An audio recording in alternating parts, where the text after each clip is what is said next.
Hello everyone and welcome to Tech Idea. Here we make tutorials on topics that you might find helpful in one way or the other.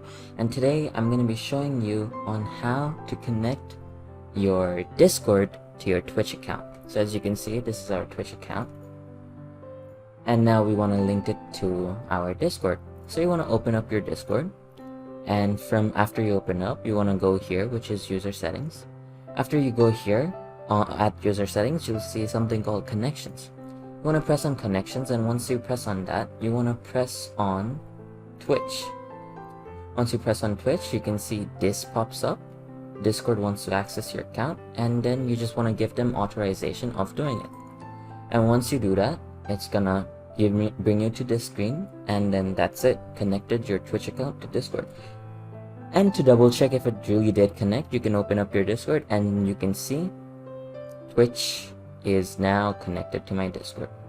And so if anyone now clicks on my profile, they can click on this, and this will bring them right to my Twitch channel.